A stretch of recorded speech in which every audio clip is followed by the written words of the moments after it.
Okay, meanwhile, speaking of censorship, Jordan Peterson is now under fire by apparently members of the College of Psychologists of Ontario. What exactly did Jordan do? Obviously, Jordan Peterson, full disclosure, is a host at Daily Wire Plus. Jordan blasted Canada's commissars and penned a scathing letter to Prime Minister Justin Trudeau Tuesday after a leading association of his fellow psychologists threatened to go after his license to practice clinical psychology over social media criticisms of the nation's far-left government. The College of Psychologists of Ontario ordered the best-selling author and Daily Wire Plus host to undergo social media communications retraining, the re-education plan, or face a hearing on the potential suspension of his medical license. Writing to Justin Trudeau, Peterson vowed not to participate. He said, quote, I simply cannot resign myself to the fact that in my lifetime, I am required to resort to a public letter to the leader of my country to point out that political criticism has now become such a crime in Canada that if professionals dare engage in such activity, government-appointed commissars will threaten their livelihood and present them with the spectacle of denouncement and political disgrace. There is simply and utterly no excuse whatsoever for such a state of affairs in a free country. This, of course, is just the latest of several investigations launched by the College of Psychology, with prior complaints having been dismissed. What exactly did Jordan do that was so terrible that now he is being investigated by this ridiculous organization, the College of Psychologists of Ontario? What exactly did he do? Well, he retweeted Conservative Party leader Pierre Poilievre. I'm going to screw up his name, but so be it.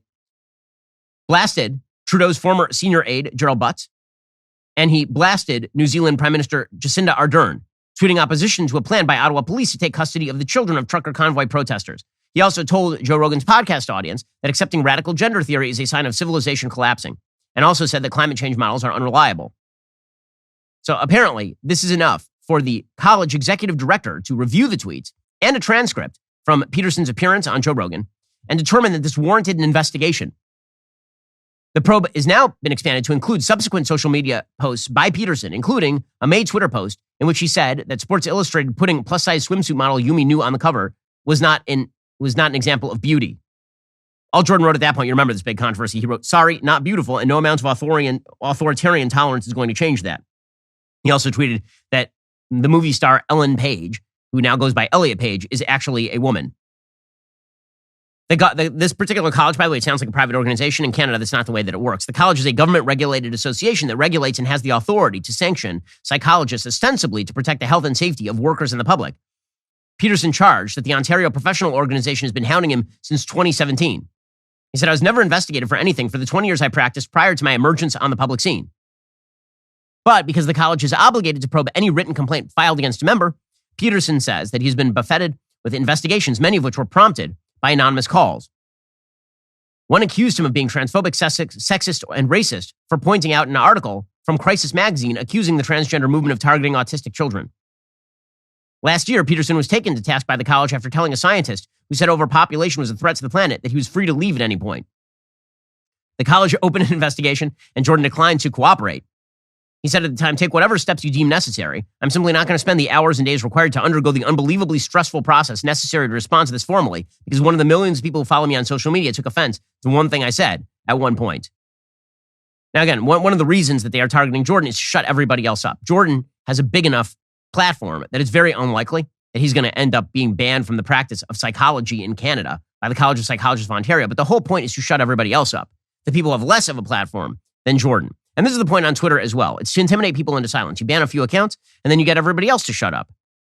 This is the goal of the censorship regime. Free speech is the predicate to having an open conversation on any of these important issues. And given the amount that the experts have used their authoritarian power to silence actual useful conversation, it is truly scary that you now have commissars in supposedly Western countries like Canada. This is happening in the UK as well, cracking down on free speech. You remember that case just a couple of weeks ago from before the new year, in which a woman in the UK was arrested for silently praying outside of an abortion clinic, literally just standing there. And they asked if she was praying, and she said, "Maybe in my head," and they arrested her for that. The Western civilization cannot abide the authoritarians who now have decided that because they are the elite, they get to control not only how you act and what you do, but also what you see, what you watch, how you think. This is truly scary stuff. Whether it is being laundered through private companies like Twitter or whether it's being done directly by governments like the government in Canada.